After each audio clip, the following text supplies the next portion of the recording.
Rabi Ezequiel tomou o texto do versículo, que a minha oração seja estabelecida diante de ti como incenso. O levantamento das minhas mãos como oferta noturna, né? É o Terrilim aqui, 141, no versículo 2. Ele disse, vale a pena perguntar por que Davi menciona aqui oferta noturna, veja, e não a da manhã, né? Então ele vai falar dessa oferta noturna, mas não da manhã. A resposta pode ser enunciada da seguinte forma. A oferta de incenso pronuncia alegria, como está escrito, óleo e incenso e alegria do coração. Então, essas são as três formas da gente metaforizar a questão desse ketorete, dessa oferta que a gente vai aprender como se faz. Daí o sumo sacerdote, como acendia o candelabro, costumava oferecer de manhã e à noite. Então a gente sabia que o sumo sacerdote acendia o candelabro, né, e ele oferecia de manhã e à noite. Aqui já está o texto mesmo, que estaria traduzido nesse versículo aqui que a gente tem que achar.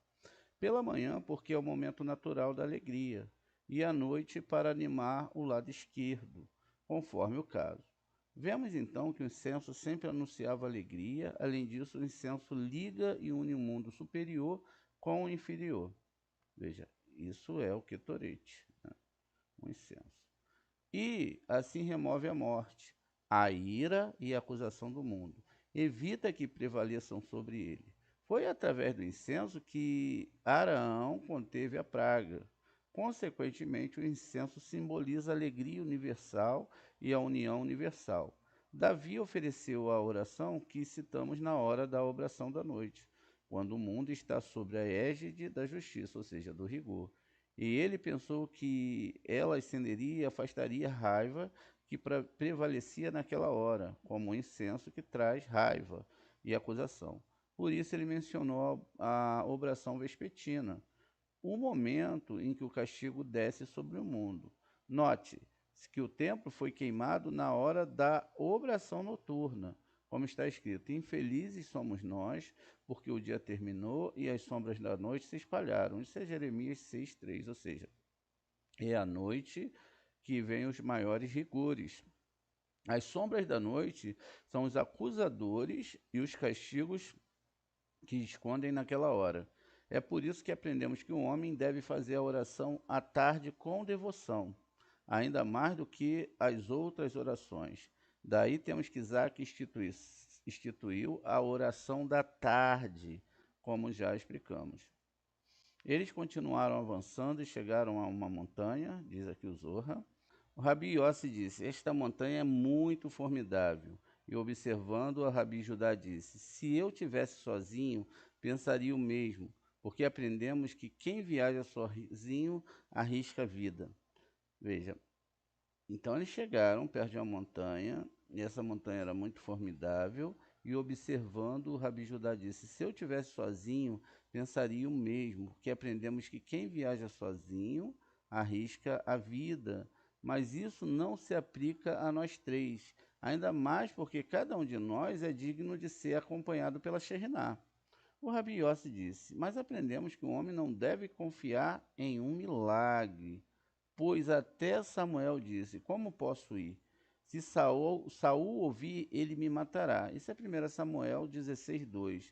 E ele foi mais meritório do que nós. Então veja, aquilo que nós estávamos construindo hoje durante a nossa conversa. A gente não deve se apresentar em algum lugar sem antes perguntar ao Eterno e nos apresentarmos contra a própria Torá. Aqui diz sobre a questão da noite.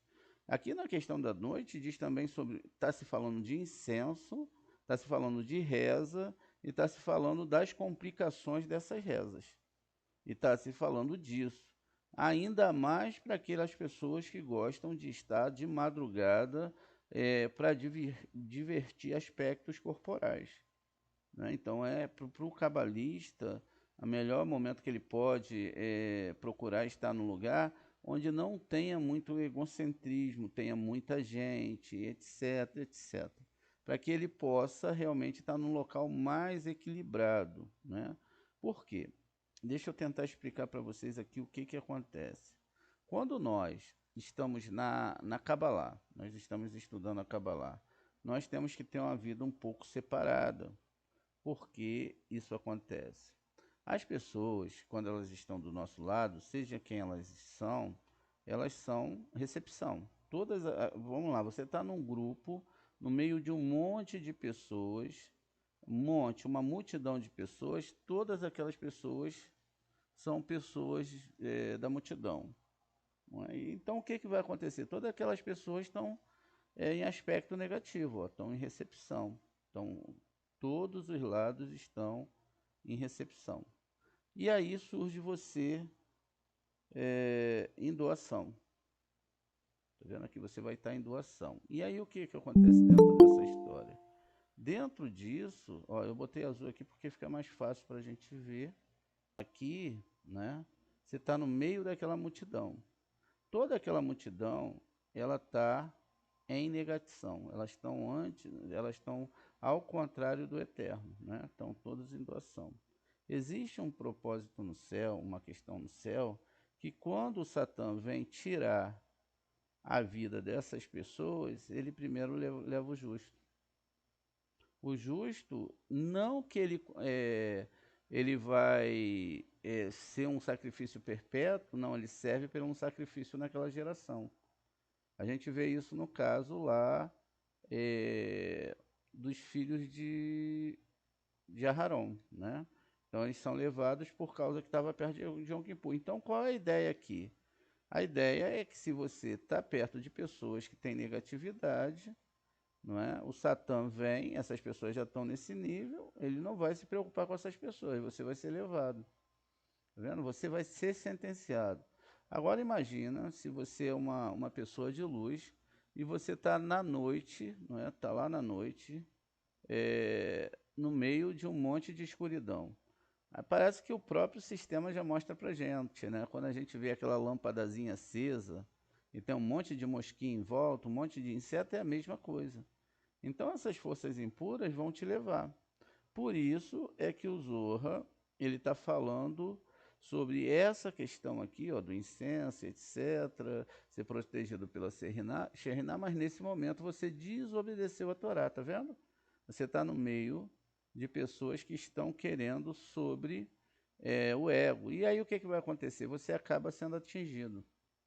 Quando você é atingido, se você ficar muito, você acaba se fundindo com essa realidade aqui. Tá vendo? Então, por isso que o cabalista, ele tem, para proteger a sua vida, tanto física quanto espiritual, ele tem que se separar. E às vezes ele tem que se separar até da família. Infelizmente, é assim que é. Porque ao invés de você acender a pessoa, se ela não quer a Torá, ela acaba te apagando.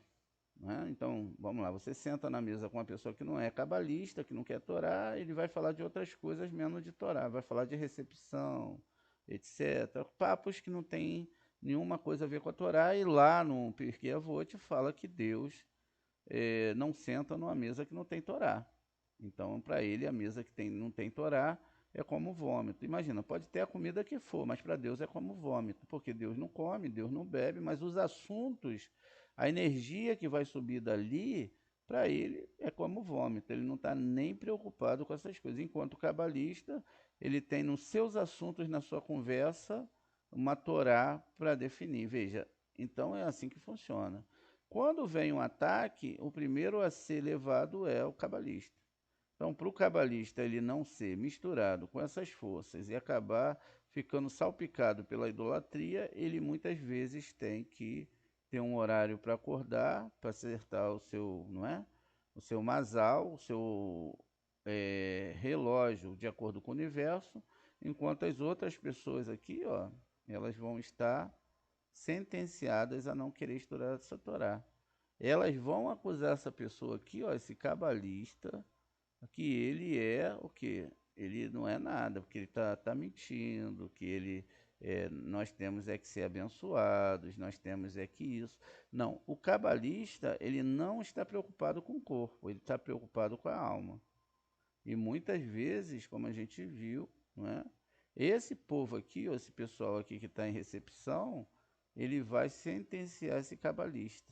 Então, quanto menos o cabalista estiver no meio dessa galera, desse povo, melhor para ele e para a vida dele, não é? Então, e aí o que que acontece? A mesma coisa acontece na noite. Vamos dizer que ficou noite, né? Todo mundo está na noite, o pessoal está tudo se divertindo, todo mundo muito alegre. Estamos chegando agora, não é? Olha lá, ó. Todo mundo está apagado, mas o cabalista aqui, ele vai estar lá, ó, aceso à noite. Pensou? Ele está lá orando, e aí nessas rezas que ele tem, aqui é noite, não é? Até a reza que ele tem, as forças impuras, que ele não pode enxergar, ó, vão vir aqui e vão colar nele, ó, para pegar a luz, tá vendo? Então eles vão pegar a luz, e essa luz que eles vão pegar, ó, vão se alimentar daqui. E aí qual é o problema nisso? O problema é que sem querer, a pessoa que está rezando está alimentando essas forças impuras, tá vendo? Ele está mantendo essas forças impuras aqui, ó. E essas forças impuras, quer dizer, ele está atraindo luz para oferecer as forças impuras. Então não pode rezar à noite, não pode estudar Kabbalah à noite. Por isso você acorda 3 horas da manhã, começam-se as rezas, amanhece-se rezando e assim nós avançamos. Então vamos continuar aqui. Então o Rabi Judá diz que se eu estiver sozinho, pensaria o mesmo, porque aprendemos que quem viaja sozinho arrisca a vida. Mas isso não se aplica a eles, porque eles tinham a Sheriná. E Yossi disse, mas aprendemos que um homem não deve esperar um milagre, né? Ou seja, se ele sabe que é perigoso viajar à noite, espiritualmente falando, então ele não deve esperar um milagre. Pois até mesmo Chamuel, quem é Chamuel? Chamuel é a reencarnação de Cora. Então Chamuel ele volta, ele tem todo um trabalho para fazer no povo de Israel. Está lá no nosso canal, a reencarnação de Cora. Não é? É muito bonita essa história. Ele disse, como posso ir? E ele estava com medo de Shaul. Shaul, quando você muda os sinais maçoréticos, se torna Sheol. Sheol também é inferno, não é? Ele me matará. E aqui nesse caso ele está falando disso, que o Sheol matará. E ele foi mais meritório do que nós, veja, eles reconhecem, nossos sábios, que Samuel tinha um mérito fora do comum. Ele respondeu, mesmo assim ele estava sozinho, o perigo era manifesto, enquanto nós somos três e não há perigo à vista. Pois bem, se você tem medo dos espíritos malignos, está vendo? Aprendemos que eles não aparecem aos três, nem lhe fazem mal. E no caso dos atacantes, não há nenhum aqui. Veja, isso aqui é preciso muita atenção nisso aqui, porque muitas vezes é salientado que não existe isso, mas isso aqui existe. Isso aqui existe de uma forma 100% verdadeira, ó. São espíritos, né, que vêm, né? Se você tem medo dos espíritos, veja, esses espíritos existem e eles vão atacar as pessoas. Veja, então enquanto eles eram três e eles tinham a Shekhinah, eles poderiam ter um bloqueio contra essa espiritualidade negativa. E aí diz, aprendemos que eles não aparecem aos três, nem lhe fazem mal. Quer dizer, a questão de fazer mal também é real dentro da questão dessa força espiritual. E no caso dos atacantes, veja, por que atacantes? Porque eles são espíritos que atacam. Não há nenhum aqui. Por isso que quando um cabalista ele vai para um lugar que tem idolatria, ele vai ser o quê? Atacado. Se ele tem uma igreja tocando um hino do lado dele, ele vai ser atacado. Se tem idolatria do lado dele, ele vai ser atacado. Exatamente porque muitas vezes a gente não tem uma comunidade e as pessoas não estão próximas uma das outras para fazer uma defesa. Foi isso que aconteceu lá em Sodoma e Gomorra. Se tiver 10 justos, eles teriam como criar uma defesa contra essas forças espirituais. Se não tem, e toda a terra está na escuridão, como nós vimos aqui, ó, o tzadik, ele fica sem luz. Por que ele fica sem luz? Porque ele não consegue mostrar a luz, ele fica coberto. E às vezes ele pode ser sentenciado até assumir ali, porque muitos tzadiks acabam sendo sentenciados a desaparecer. Por quê? Porque não tem como ele ensinar a Torá e muitas vezes ele pode ser suplantado de Torá. Qual é a ideia de Edom? É tirar a Torá. Tirar a Torá das pessoas, ó, o Velho Testamento e o Novo Testamento. Se a pessoa vai para o Novo Testamento, acabou o Velho Testamento, não, que não tem nada de velho. E aí foi o quê? Uma sentença negra sobre a Torá, uma sentença negra. Por quê? Lá naquele testamento está escrito isso aqui, ó, todo mundo gosta, ó. É só alegria, né, ó, felicidade. Ó, todos vamos ficar muito felizes, vamos ficar muito bem, etc. E isso não corrige, tá vendo? Por isso que o convite lá é muito convincente. Venha ser feliz, venha conseguir isso, conseguir aquilo, e as pessoas vão. Ao chegar lá, elas se envolvem com aquela espiritualidade, e aquela espiritualidade se agarra a elas. É a primeira e pior questão dentro da Torá, que é a idolatria. Se você parar para pensar, esse negócio de Machia é uma idolatria pior que existe, porque a pessoa sentencia a Deus que ele não tem força para fazer as coisas. E que a gente vai precisar de alguém para vir resolver um problema que Deus criou. E aí você parar para pensar isso, quer dizer, Deus fez a besteira e aí alguém tem que morrer para consertar a besteira de Deus.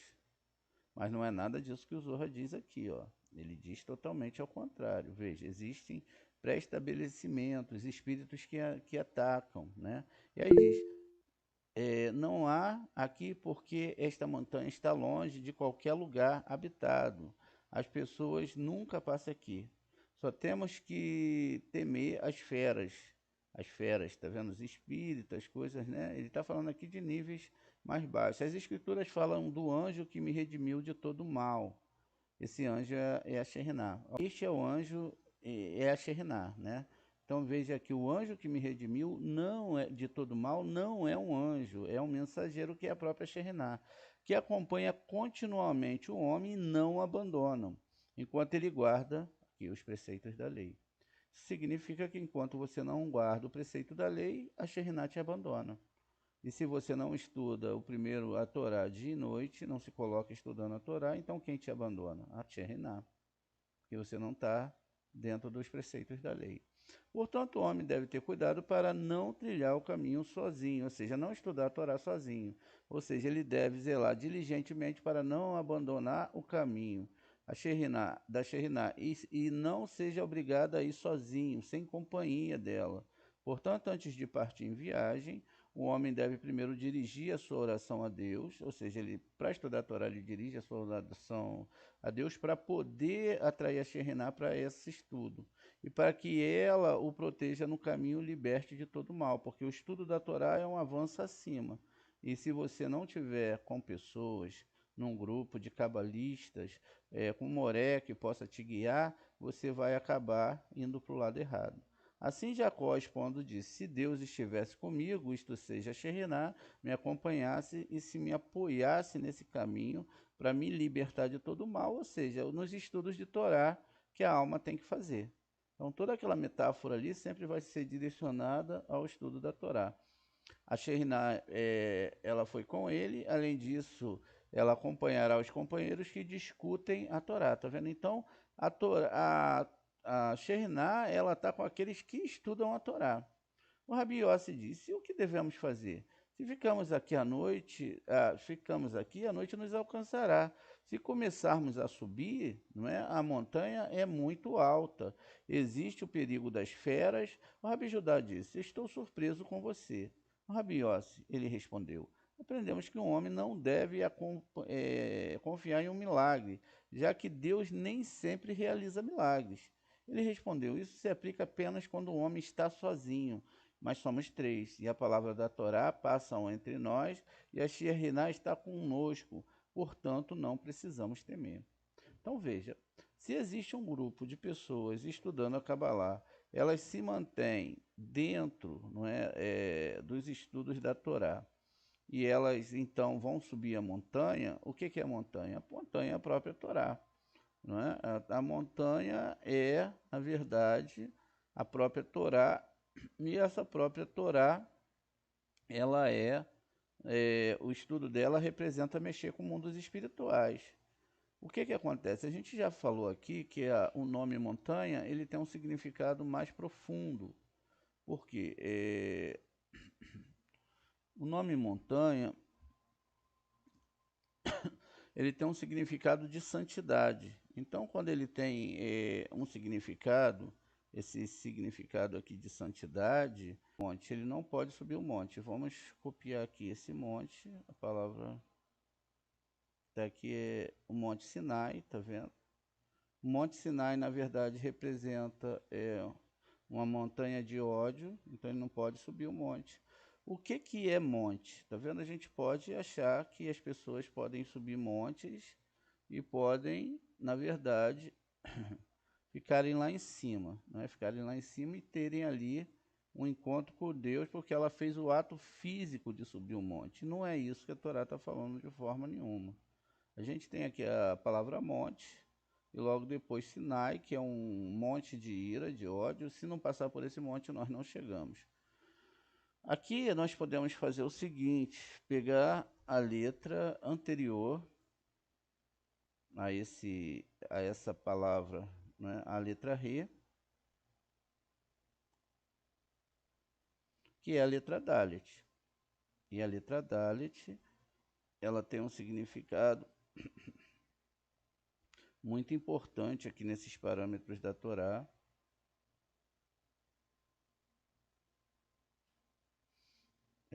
Deixa eu só... Dalet, por quê? Dalet, Re. Depois do Re vem a letra Vav. Então, botamos a letra Vav aqui também, que nós vamos usá-la. Então, antes da letra Resh, que é 200, nós temos a letra Kuf, que é a letra Kuf, que deixa eu botar, eu posso botar aqui mesmo, ó, fica melhor. Então, ó, antes eu tenho a letra Dalet, depois do Re eu tenho a letra Vav. Antes da letra Het, aqui eu tenho a letra Kuf. E depois eu vou ter a letra Shin. Então veja aqui a letra Shin. Então, se eu marco essas palavras ao Dalet, vamos botar aqui numa cor especial, para a gente poder destacar as letras que a gente mudou aqui, ó. Ó, em azul. Essa aqui também em azul. Essa aqui também em azul. E essa aqui também em azul. Essas foram as letras. Ó, o monte está aqui, tá vendo? O monte. Agora vamos reorganizar essas letras. Vamos pegar, vamos escrever aqui, botar o Kuf, botar o Dalet. Deixa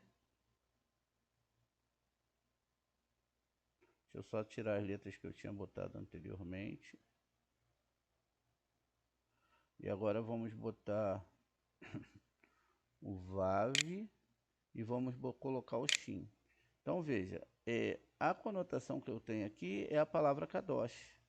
Então subir um monte significa que eu entendi o que é Kadosh. E não é literalmente, não é? É uma questão de eu estar indo no texto literal de que Moshe subiu o monte. Não, ele chegou a um nível de Kadosh, que envolve essa energia dessas letras. Tá vendo? Kadosh. Por isso que tem Kadosh, Kadosh, Kadosh, Adonai Tsevaot. Então, veja, é uma construção E essa construção aqui tem a gematria 410. Muito bem. Dentro dessa conotação, então tá vendo, eles subiram um monte, eles foram estudar a Torá, foram estudar os mundos espirituais e eles tinham alguns perigos no meio desse caminho, né, que eram essas fossas. Eles avançaram e perceberam uma rocha, tá vendo, onde havia uma caverna. Rabi Judá disse: Vamos escalar aquela rocha, pois vejo uma caverna nela. Eles foram até lá, isso é o Monte Sinai. Eles foram até o Monte Sinai. Rabi Yossi disse: Talvez haja feras nessa rocha e elas nos ataquem. Então diz que tinha um monte de cavernas, e eles entravam nessas cavernas e por isso que o aspecto é sempre discutindo em cavernas. Quando se tem um EQM, você vê essa caverna, ou seja, a travessia desse nosso mundo para o mundo espiritual, né? Então, eles veem essa rocha, quem é a rocha, a gente acaba falando várias vezes a palavra selar, não é que é rocha, está lá no nosso canal essa aula, a rocha, e é muito importante que você veja essa aula. E eles foram até lá. O Rabi Yossi disse, talvez haja feras nessa rocha, e ela até nos ataque. O Rabi Judá disse a Rabi Ezequiel, por que Rabi Yossi está com tanto medo? Ele não é um pecador. Então veja, se ele está fazendo a travessia para o outro mundo, por que é tanto medo? Ele não é um pecador. E o que deveria temer? E lemos que o justo é corajoso como um leão. Provérbios 28:1. Rabi Yossi disse, é porque nós expomos voluntariamente ao perigo, ou seja, eles se expuseram lá. Ele respondeu, se for assim, você estaria certo, mas não há perigo aparente aqui. E assim que entrarmos na caverna, nenhum perigo nos seguirá. Veja, assim que eles entrarem sobre o aspecto da Shekhinah, nenhuma daquelas forças poderia atacá-lo. Assim eles entraram na caverna, então Rabi Judá disse, dividamos a noite em 3 vigílias, e que cada um esteja em seu posto, e em uma delas estejamos todos acordados. O que significa aqui? Eles dividiam o tempo para que o estudo de Torá nunca se interrompesse. Então, quando um ia parar, descansar um pouco de estudar a Torá, o outro começava. Depois um ia parar, ele fazia o outro, agora é comigo, e assim eles iam estudando a Torá e mantendo esse mundo através da Torá. Essa é a verdade, esse é aquilo que Deus quer que nós entendamos, e é também aquilo que nós devemos seguir.